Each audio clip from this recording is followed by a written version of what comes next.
现在天气越来越冷了，气温已经降到有2、3度了，咱们也该开始给菜园做一些防寒保暖的工作了。另外，有一些菜也要及时的摘回到家里边了。今天我就带大家看一看我们菜园都要做哪些防寒保暖的工作。我们要做的第一件事就是把大棚给它全封闭起来，因为我们大棚里边种了黄瓜，所以还是要保证它有比较高的温度的。我先把这个绳子给它解开，这样的话，侧面的塑料布就可以给它放下来了。这边也是，我也给它解开。然后像大棚的这个地方，我们还有挂钩是撑着这个木头的，把挂钩也摘下来。这些都是摘开的。这儿还有一个，哇，哦，这儿还落下一个，哇，看挂钩摘开之后自己就滚下来了，因为下边有这个绳子给它卡住了，所以我们还得用手使劲的往下弄一弄，哇，中间再弄一下，这样给它放下来之后，棚里边就会暖和多了。像这些边的地方，我通常就是把它折进去，然后用这些装满水的桶给它压住。回头还可以拿钉手钉给它钉上几下，这样的话，冬天风大的时候也不会给刮开了。还有就是这儿有一个绳子，我通常也会把这个木头给它捆一捆。这边也是一样，我拿绳子把这个木棍捆住之后，通常就是拿这种一袋装的土，把这个边的地方给它压一压就行了，都是比较简单省事儿的方法，没什么特别复杂的。我把钉书钉给拿来了，就是这样，把塑料布钉在棚的木板上。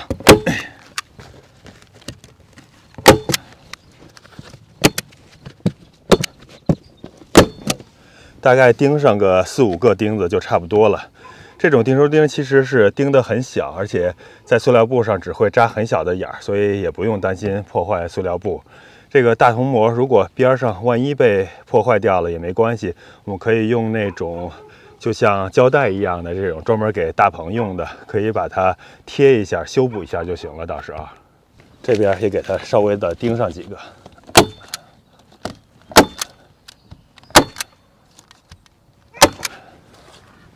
好了，行了，这样弄一弄之后，大棚就密封的比较严实了。另外，大家可能也注意到了，我大棚的侧面是有这些绳子的。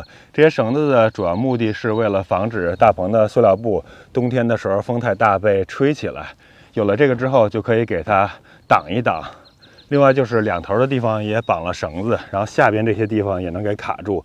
所以这样的话，冬天多大的风都没关系，都不会把它刮开的。现在这些棚侧面的塑料布上面还是积了好多的脏东西的，都是夏天的时候下雨啊冲过来的一些脏东西卡在了塑料布里边了。这些就等到后边如果再下雨的话，给它稍微冲刷一下，冲干净就行了。我这个棚现在使用已经超过5年了，马上就是第6年了。现在我感觉还能继续用下去，应该是再用个几年，我觉得是没问题的。其实它比我预想的寿命还是要长不少的。像这种塑料薄膜，它的买的时候说的是4年，基本上现在5年了，也没什么事儿。只是像这些，比如说有这些钉子的地方啊，这些地方有一些刮开的痕迹。然后就是像下边这种，也是都是被钉子给划开的。还有就是像这种地方，这些地方有一些小洞，这种通常就是被各种鸟给抓的。这种的话，等到霜冻日的时候，太冷的时候，我就拿那种修大棚的塑料布、塑料贴纸、胶带给它粘一粘就行了。另外就是像这些划痕，也是用同样的方式给它粘住、修复一下就行了。看，就像是这样，这种就是之前修复过的。所以我感觉建上这么一个大棚，用上它5年，然后后边再修修补补，再用上2、3年，我觉得用个7、8年应该是没有问题的。当然，我是在东海岸7A 的耐寒区，这个地方也会刮大风、下大雪，但是相比中部地区或者是北部，那风和雪还是要小多了。所以这个年限也就是大概适合我这个地区。如果你的地方的条件还要更好的话，那使用寿命可能会更长一些。但是如果你所在的区域如果自然条件更恶劣的话，比如说大风、大雪，那可能这种大棚的使用寿命就要大打折扣了。最后是我把门口这些育苗盒给它收拾走，这种野生的丝瓜给它往边上捋一捋，这样的话大棚的门就可以给它关上了。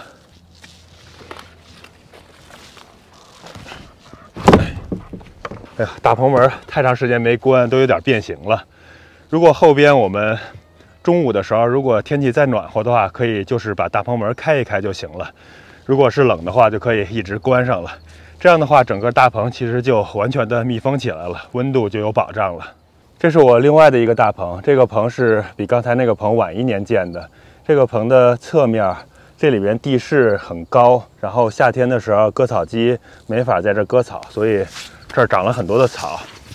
我要把这个放下来之前，还要把草先给它除干净，否则的话，被压住的部分草就会不停的往里长。除这种草还是挺麻烦的，我明年的时候得想办法把这儿处理一下了，把上边给它盖上防草布，这样的话就长不了草了。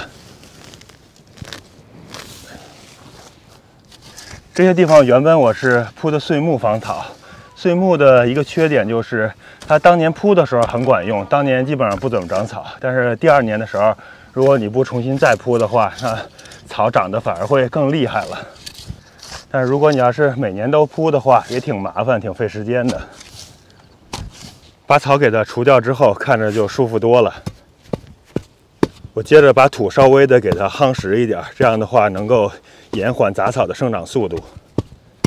我把这边的绳子给它解开，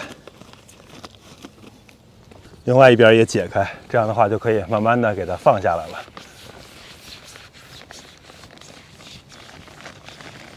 这个棚我是比刚才的棚晚1年建的，吸取了上一个棚的一些经验，所以也有一些改进。这个棚这个地方我用的是钢管，就不是木头了。然后钢管的话是用 PVC 的这种卡扣给它卡住的。我固定钢管是用的这种自己做的挂钩，就是这样把它挂住就可以了。这边也是类似的方式，绳子，然后自己的挂钩把这个钢管给它卡住。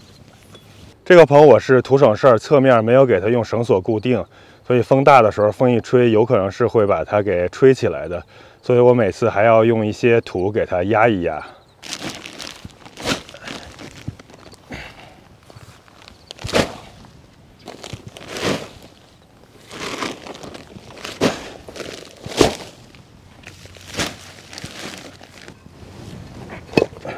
其实当初如果是安装了那种绳索，然后用绳索把侧面的塑料布给它固定的话，现在就会省很多的事儿。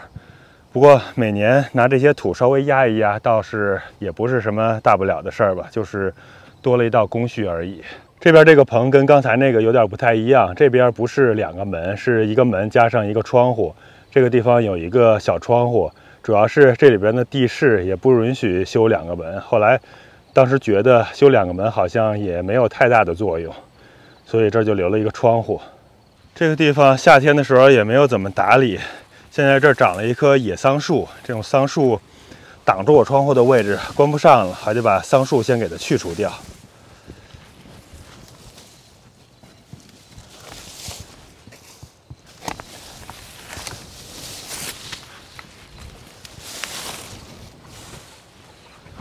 这儿还有好多的野树莓，就菜园里边野桑葚啊、野树莓特别多，都是鸟吃了果子之后，然后到菜园里边就给散播到菜园里边去了。其实像这种野树莓就是特别讨厌，因为它繁殖的特别快，而且上面长好多的刺儿扎人，到处都是。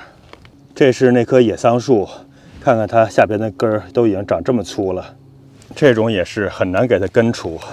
只能拿电锯试试了。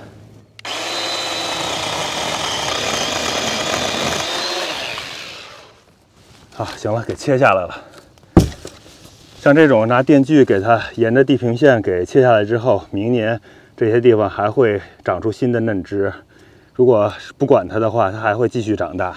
这种野桑树得给它连续处理好几年，才可能彻底的根除掉。另外就是这些野桑树，其实秋天、夏天的时候也会长出一些桑葚的，但是这些桑葚都是特别小，而且它只要一变紫，基本上马上就被鸟给吃掉了，根本是人是来不及摘的，所以留着它也是一点用都没有。好了，现在这边清理干净了，我们这个窗户就可以给它关上了。哎，哇，也是这个一个种植剂都没有关了，有点变形了。哎呦，哦，不是变形了，是这个钉子出来了。我还要拿锤子给它往进砸一砸。算了，顺手拿一个砖头给它砸一砸吧。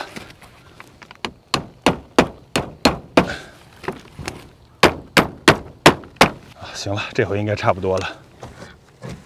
可以了。行，然后这儿有一个插销，给它插上。这样的话，这个棚就也暖和了。等到了晚上或者是温度再低的时候，把这边的门也给它关上，这样的话就完全密封住了。我们菜园防寒保暖的第二步，第二个工作就是给这些户外露天种植的比较耐寒的蔬菜搭个小暖棚了。这些蔬菜虽然是耐寒的，但是因为我们种的是比较极限的，现在天气冷了，它们长得是非常慢。我得利用这有限的时间，在霜冻日前或者是霜冻日后一点儿，就是气温还没有特别低的时候，能让它们迅速的长大长起来。后边的话，因为它们耐寒嘛，所以如果温度不是特别低的话，它们生长很缓慢，就可以在户外待很长一段时间了。现在已经是10月初了，看一下我们户外种的最后这一批莴笋，才只长了这么大。所以这个时候一定要防寒保暖，否则的话它们就膨大不起来了。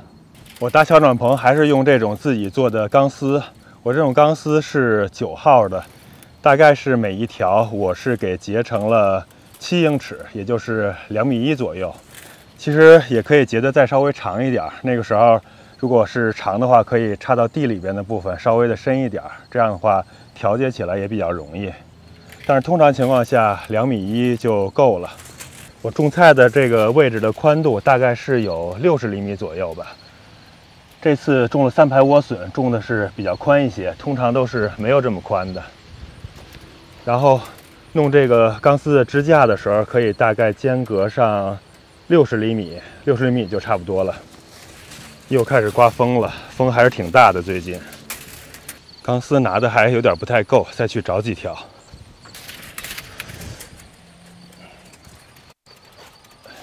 如果是2个人一起弄，一人一边，这样的话会快一点。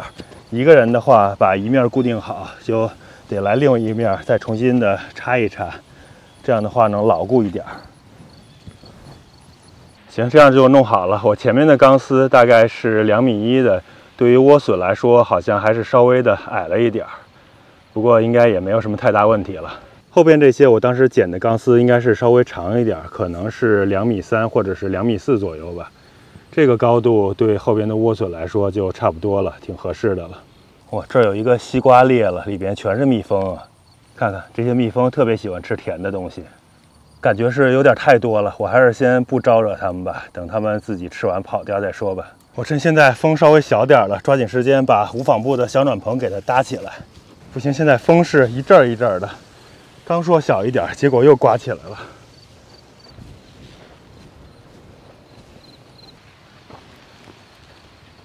只能是铺一点，然后赶快的用土给它压上，不然就被风给刮起来了。盖上了有一半了，把剩下的一半也给盖上。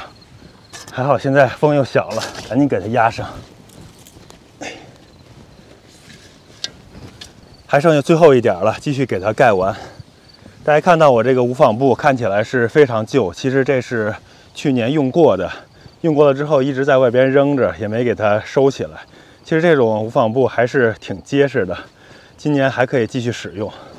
虽然上面有一些地方坏了一点，但是应该是没什么太大的问题。有朋友可能会问这种无纺布的规格尺寸，其实无纺布的话，宽度的话，你要根据你实际的种植的宽度来选择。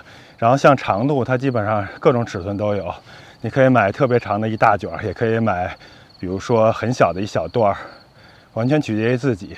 当然，通常就是一大卷的话，价格要低很多。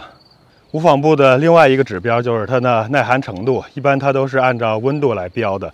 像我用的这种就是能够耐受华氏28度，也就是摄氏的零下的2.2度左右，能够耐这么低的温度。当然，这是属于比较薄的，你也可以选择厚一些的。那厚一些的可能，比如说能够耐受3度啊、4度啊、5度啊，都是有的，有各种各样的不同的选择。我是在7A 的耐寒区，我觉得在我这个区域的话，用这种耐受度是零下2.2度的就已经足够了。如果冬天太冷的时候，比如我在棚里边，我会用2层把它盖起来。我之所以选择这种比较薄的无纺布，除了保温保暖之外，还有另外一个原因，就是在春秋的时候，天气没那么冷的时候，可以用它来当防虫网用。如果要是选择比较厚的话，那在那个时候温度可能就有点太高了，防虫的同时，里边菜苗的温度太高了，可能也不太合适。搬一块水泥板过来，把剩下这段无纺布给它压下去，这样压一压，省得被风给刮跑了。这边这种小青菜、奶油白菜，我就过一阵子再照无纺布了。现在不着急，因为它们本来也不会长太大个儿，周期比较短。接着咱们菜园防寒保暖的第3步就是到菜园子里边再巡视一下，好好的转一下，把那些红了的辣椒呀、红了的西红柿呀，还有熟了的西瓜呀，都给它摘回去。因为2、3度的这种温度的话，虽然不至于把这些西红柿、辣椒呀，还有西瓜给伤害到，但是天有不测风云啊，你也不知道它天气预报说2、3度，但是突然如果降温了，这些东西给冻伤了就不好了。而且这些东西摘回去之后，其实是能放很长一段时间的，所以保险起见，还是及早的给它摘回去吧。另外就是后边随时都是有可能是降温，后边也可能没有这么多时间了，所以我们就是趁着周末，把能摘回去的东西就逐步的给它摘回去一些。看这种红辣椒，这些给它都摘回去，摘回去做点辣椒酱还是挺不错的。我一大早起来，发现地上都已经结白霜了。说好的天气预报是2、3度，怎么一下子变成霜冻了？再看这边的地上，草地上面全是冰碴。现在是早晨的7点多一点，出来之后还是刺骨的寒冷。来看看地上的护子瓜的叶子，上面全都是白霜。看这菜园的铁门上面，现在都已经结了冰了。不过很可能是霜冻的时间特别短，看看这番茄的叶子上面都已经化掉了，感觉没有被完全冻坏。看看这种耐寒的小青菜，上面也都是白霜，还有冰碴，还有这个挂着冰的茴香。这个冬瓜没有摘回去，这儿已经有点冻坏了。这个西瓜也冻坏了，看看上边。最后看看棚里边的温度是什么样吧。看看棚里的温度也就才只有0度多一点，看样子也就是1度的样子。还真是天有不测风云啊，完全没有料到霜冻来得这么早。这些花儿也已经都被冻得有点打蔫了。再看看这上面的白霜，哦，看看这水真的结冰了。真是没有料到啊！虽然是提前有所准备，但还是损失了不少的蔬菜。今年的霜冻日要比往年早了10天呀。还好这些耐寒的蔬菜对气温没那么敏感，几乎不受霜冻的影响。这大萝卜被霜冻一打，肯定是变甜了。